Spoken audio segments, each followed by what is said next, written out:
Well, today we're going to be talking about a not-for-profit agency that helps those that serve and protect.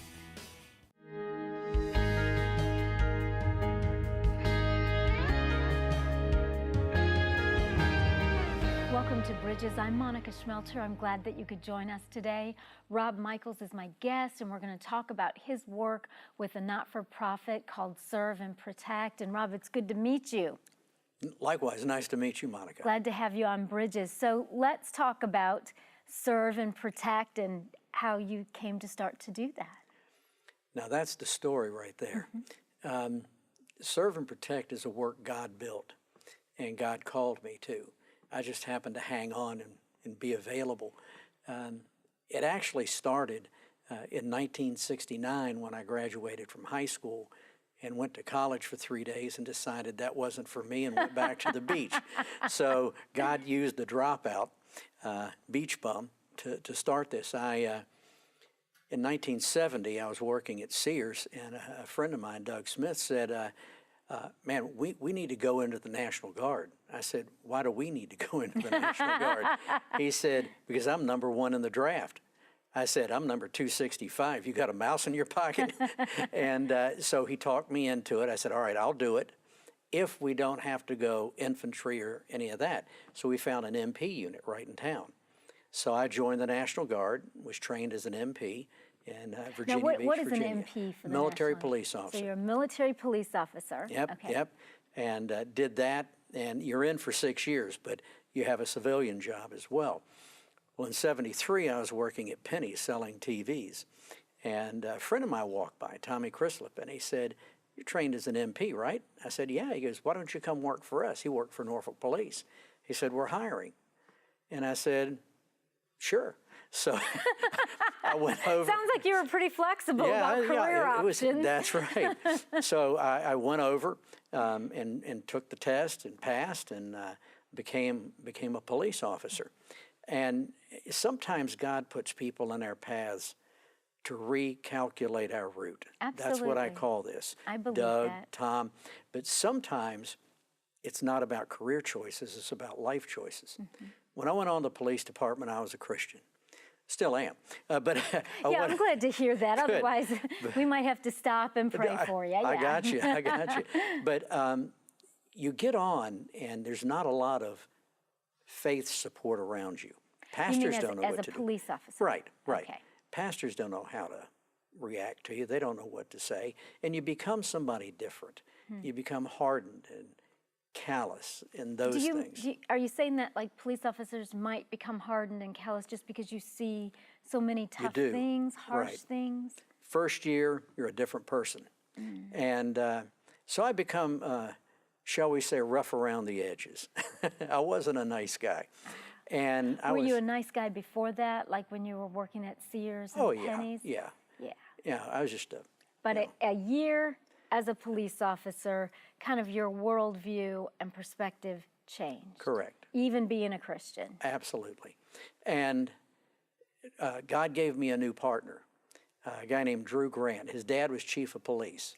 And the old-time guys are going, I'm not riding with this guy. His dad's the chief. Yeah. So I'm being the junior guy. We started riding together. So you get to ride with him. Yeah. Turns out he went to high school with my wife, and we became best friends. And we were out one night, and this kid smarted off, and he started resisting, and I grabbed him by his throat, and I drew back. I was going to knock his head in the next week. And Drew put his hand on my shoulder, and he said, what are you going to do? I said, I'm going to hit him. He said, why? I said, he deserves it. He said, probably does, but why don't you choose not to do that? Now, Monica, I'm telling you, that was God's message right then and there. Is that a choice? Either not listen to Drew and say, take a hike, or listen to him, and I listened. And if it wasn't for Drew, I would not be doing Serve and Protect. So we worked in uniform together. We went to the detective bureau together. We worked in burglary squad together. We were partners there. Made a lot of arrests. It was a lot of fun. And I went to hear a guy speak one night at the Tabernacle Church in Norfolk. And by this point, my faith was restored.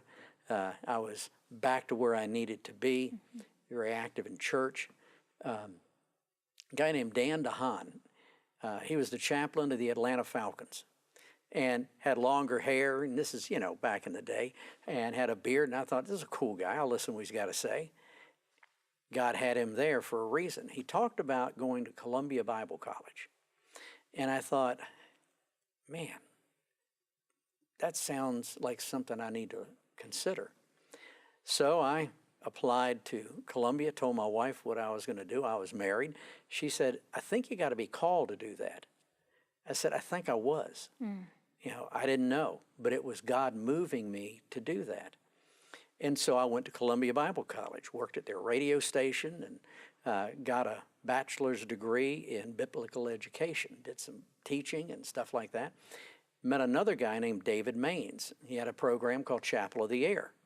And David said, well, what are you going to do after Columbia? I said, well, I'm going to go on to Wheaton and get a master's. I figure while I'm on a roll, I better not quit. Now that you're in school, keep going? That's right, or I'll go back to the beach. And so he says, well, my dad just sold his agency called Domain Communications. And, you could work there. I said, what am I going to do? He said, you could drive a truck. So I went there and met David Thompson. Now, I'm mentioning the names because God used these specific people to redirect my route. And so I went in and met. But it sounds like you were on quite a route there. I mean, my goodness. We're not even Sears halfway to there Pennies. yet. Yeah. So I went in and met with David, and he says, so David Bain sent you here. I said, yeah. He said, what would you like to do? I said, well, I was a cop. I can drive a truck. And we talked for a bit, and he goes, well, I'm going to hire you, but I want you to work on the inside. I said, doing what? He said, I'm going to put you in the agency. And I laughed in his face. I said, are you crazy? I don't have a creative bone in my body. He said, I think you do. And so I went to work in the agency, learned copywriting, learned some video production during that time, studied with Jerry Rose, our mutual friend, and learned TV broadcasting and production, and finished up at Wheaton, and I was going to go work on my doctorate at the University of Maryland. And so I was ready. I'm on a roll now. I'm ready. That's a big right. roll. And God is in it because the things that you're talking about really only happen in movies. Nobody goes to apply for a job as a truck driver and have somebody say, oh, but we're going to put you over here in this marketing agency, and then you end up learning copywriting and TV production. It's, Monica, I couldn't explain it. I had a guy ask me one time, can't you stay with a career? And so, at any rate, moved to Maryland with the company I was working with, and they went out of business, and I never did start my doctorate, but got a call from a guy I'd done some music business work with while I was in Chicago, and he said, we're hiring a VP of marketing for a record company. Are you interested? And I'd done some work with Sandy Patty and artists like that, the Gaithers, so I met with them, and I took the job here in Nashville. Moved here to do VP of marketing for a record company. And so learned all kinds of stuff. When I left the record company, I was going to start my own company, Lord and Michael's Entertainment. Had met DeGarmo and Key, and they were my first clients. And ended up, PR was what they wanted more than marketing. So I became a PR company. It's necessity. And was pretty successful, ended up with 24 gold and platinum, multi-platinum albums for people like DC Talk and Audio Adrenaline and Newsboys, and got to work with the top artists. And that was going along really good. Went to work for the Newsboys, kind of shut down my agency, and they wanted me to run Global Tribe, a nonprofit. And so I went to work with them. I'd never run a nonprofit. Never worked for a nonprofit. But when I got there, I had to help get the 501c3 set, learned how to do that, got involved with them for 3 years doing that, and was sitting in church one Sunday morning. Somebody had the audacity to take my second row aisle seat. Oh boy, I'm a you're one of creature of those. habit. Oh my goodness. I'm one of those. Oh. Anybody wants to find me, second row aisle. And I had to sit in the front row. And I was praying, and I said, Lord, I mean, because I'd felt the time to change before a couple of times.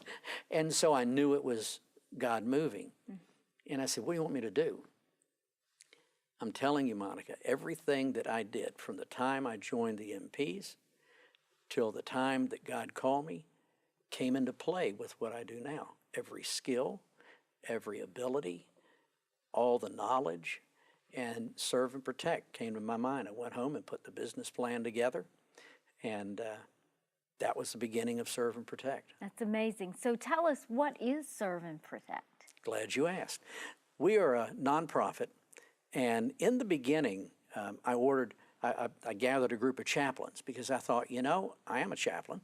I was working with the Fraternal Order of Police. Well, you're a chaplain. You've done everything. Well, yeah. Yeah, just about. Well, and I'm still alive, so we never know what's to come. Exactly. But I thought, you know, if we can have a national resource, well, there already were a couple, but I wanted to recruit chaplains who had been in law enforcement. Yeah. Because, you know, cops and firefighters, we're a strange lot. I mean, we ain't right. So, Well, you know, for someone to get up and go to work every day and put your life on the line and That's right. deal with dark issues, that, you know, that takes a lot of, would take a lot out of a person. So like when you told me when you were first a police officer and in a year, kind of your life perspective had become much darker, I could see how that could happen. oh, what you deal with, I teach trauma classes now. I taught 25 for Davidson County this last year. And I can still remember to this day 3 specific accidents that stand out in my mind. Mm-hmm. And one of them was an 18-year-old college freshman broadsided by a drunk driver. Mm-hmm. I heard her breathe her last breath. So you become something different. Well, yeah. I started organizing the chaplains, and I was thinking, I need to have a crisis line. So I called an organization up north, and they work with police, and they said, well, we only work in our state. But if you come up with $1 million, we can go nationwide. And I said, well, if I come up with $1 million, what do I need you for? Exactly. And so I was at my desk, and once again, God was at work. I got a call from a guy named Sean Riley. He has an organization called Safe Call Now. They're a crisis line. And they were doing just Washington State at the time. He said, but I want to go national. Wow. And I said, okay, well, let's work together. So he's my crisis line. And what he does is put people in residential care if they need addiction treatment or something like that. So when you say, because a lot of people watching may not know that a lot of first responders, police officers suffer with substance abuse problems and need help? Or? 85% of those who are in public safety experience some symptoms of post-traumatic stress. Mm-hmm. Addiction is not a symptom, it's a byproduct. Mm-hmm. And sometimes if they don't get the help, the symptoms persist, nightmares, sleeplessness, you know, recurring thoughts. So they start taking a drink or two or a pill or two. To try to medicate that. Right, and they do self-medication, and that's the problem. Yeah, well, we've got to take a break. We want you to stay with us. When we come back, we're going to hear more about the work of Serve and Protect. You can purchase a copy of today's show for $15. Call us at 615-754-0039 or send a check to the address on the screen. Please mention the program number on the screen. For more information on a guest, visit our website, ctntv.org.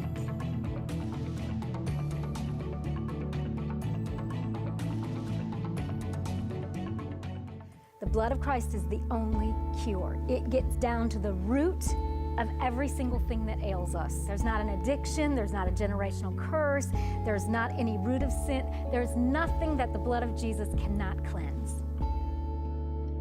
Visit monicaschmelter.com to schedule Monica to speak at your event.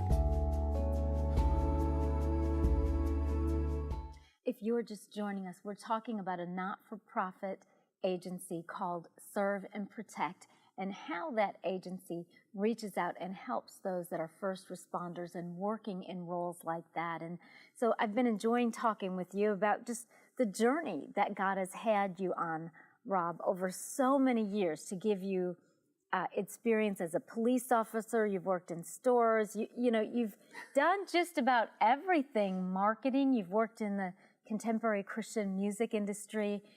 And yet, really, God took you back to having a heart for those who are first responders, those who serve, and maybe whose world's perspective has become jaded by facing trauma and horrific situations every day. Absolutely. And you know, our expectation of first responders and police officers is that they do everything perfectly all the time. They're expected to. Yeah, yeah. Well, you know, it was a 41-year journey. It took me a year longer than Moses to get to the promised land. but you know,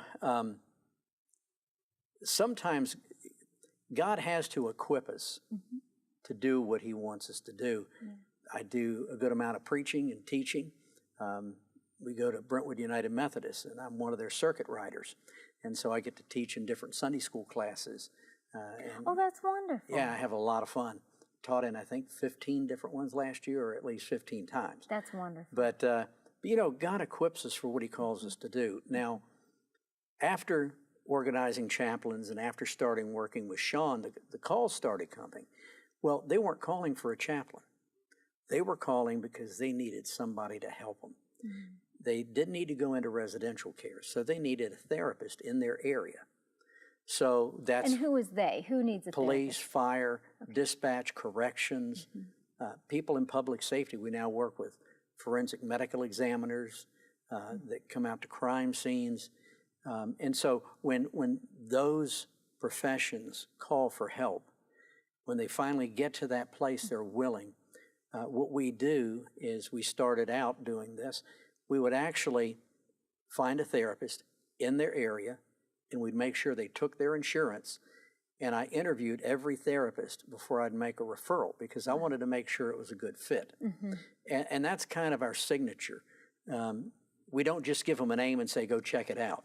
Because if they get there and the insurance doesn't work, or they get there and the person says, now tell me, what's it like being a cop? They're going to go, I'll see you. Yeah. And so we make sure that works. Yeah, I would imagine that being your signature is extremely helpful to people because, you know, when a person's already worn out, one more obstacle will just shut them down. So if they show up and the insurance doesn't work, or the person asks a really ridiculous kind of question, the person's just like, forget it. Nobody's going to be able to help me. They won't go back. Yeah. You know, and so we really make sure that there's a fit. We do follow-up, make sure they went. I mean, sometimes the calls, I had a guy call me on a Saturday morning that I was working with, 2 o'clock in the morning. I'm either going to eat my gun or come to Jesus. And I said, well, can I slip on some pants and we'll talk option 2? Yeah. And he came to the Lord. Praise the Lord. I had one guy call me one time. He said, and I've been talking with him, he goes, I'm done. I'm going to get a gun now.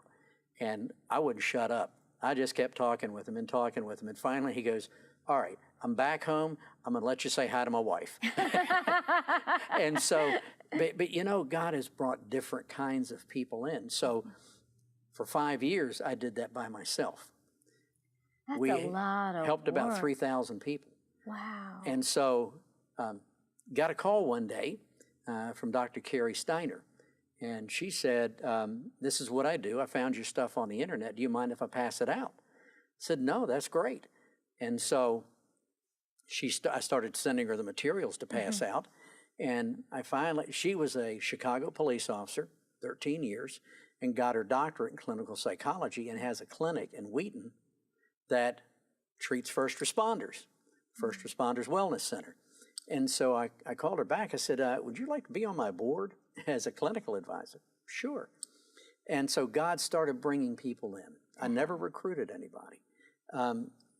Then about 2 years ago, it was hard being the guy on the phone locating people and then trying to run the organization. Well, you're doing trying everything. to raise funds. Oh, yeah. And everybody you're dealing with is in crisis or some sort of a problem. Oh, yeah. So I can imagine how challenging and just how hard that would be for you. Oh, absolutely. So I'm sitting at my desk and I get a call.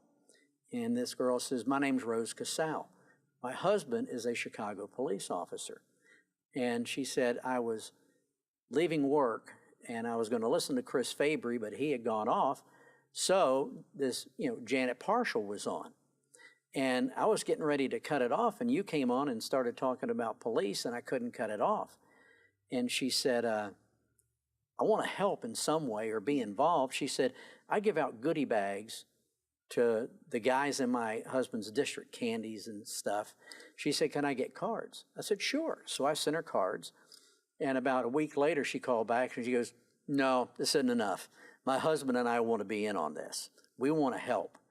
And so she started helping with the referrals and finding she's an RN. She knows how to do this. Yeah. And since Rose came, she said, let's strengthen how we do what we do.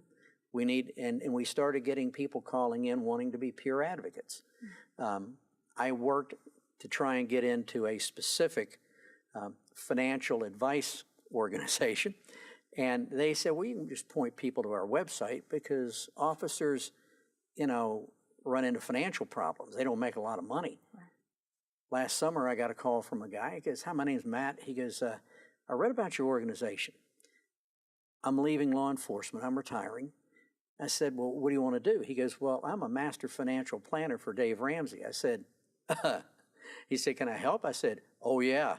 Yeah, you got just the role for him. Oh, absolutely. I had Michael DeJesus called, and he was 30 years with outside of Miami-Dade involved in shootings. Houston Gas came to us. Houston was shot in the face doing a search. We've got,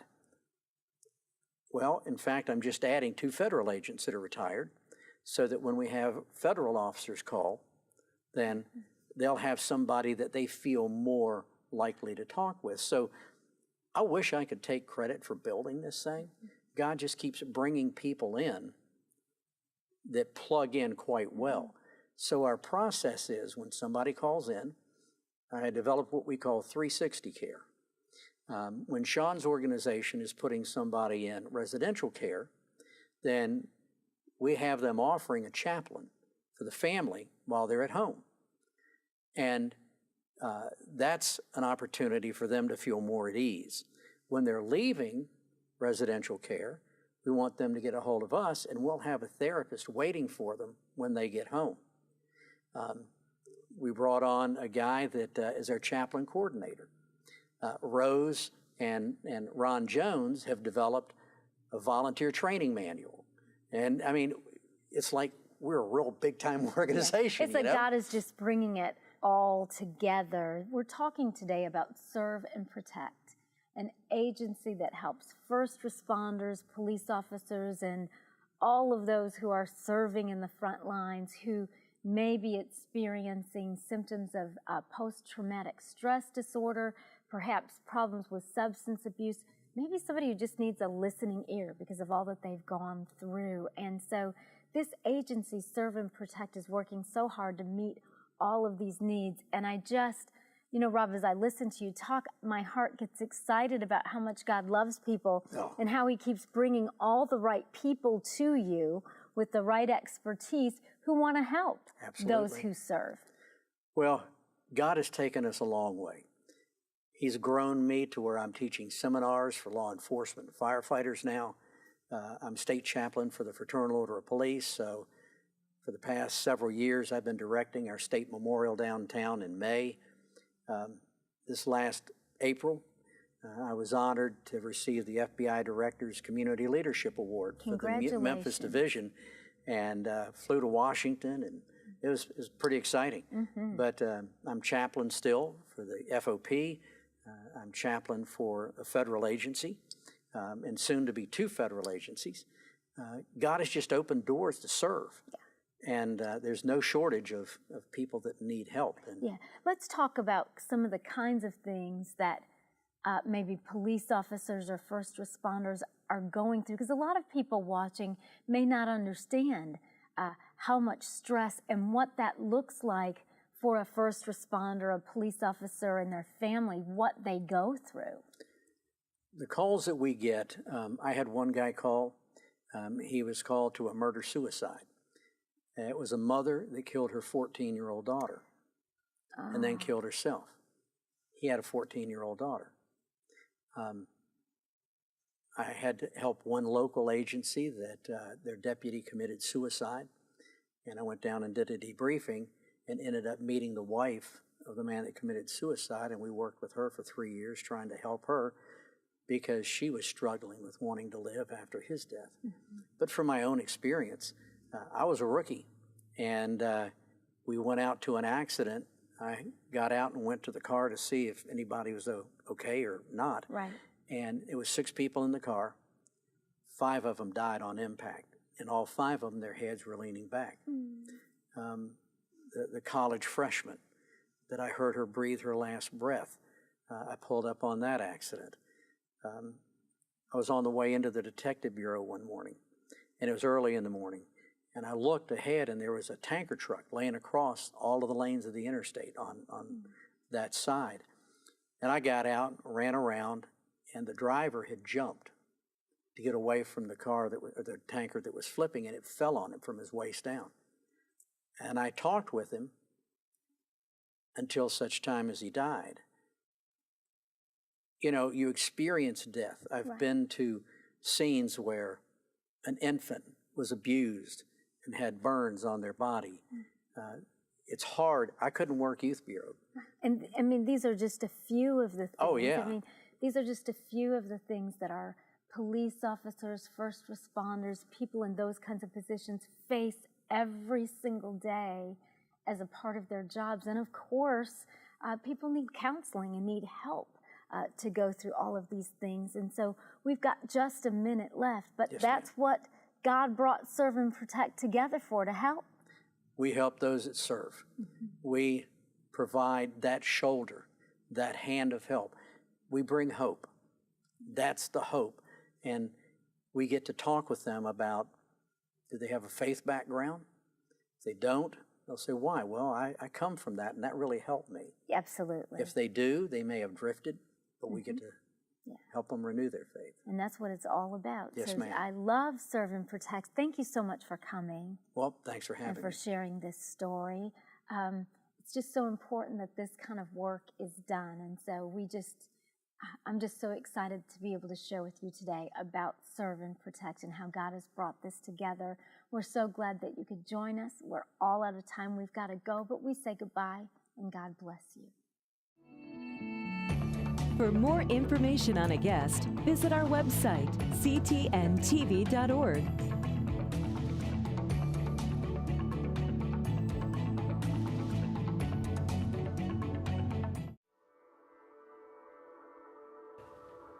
When I truly turned my heart to the Lord, He took every sin I ever did away from me. God really is your other half. God, He's the only person who can really, fill those holes and cracks in your heart that you're so wanting someone to fill. It's no good to have a big dream if you're not putting yourself in motion to go after that.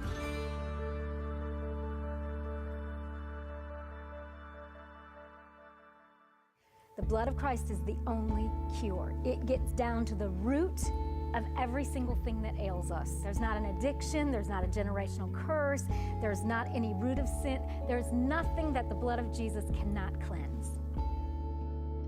Visit MonicaSchmelter.com to schedule Monica to speak at your event.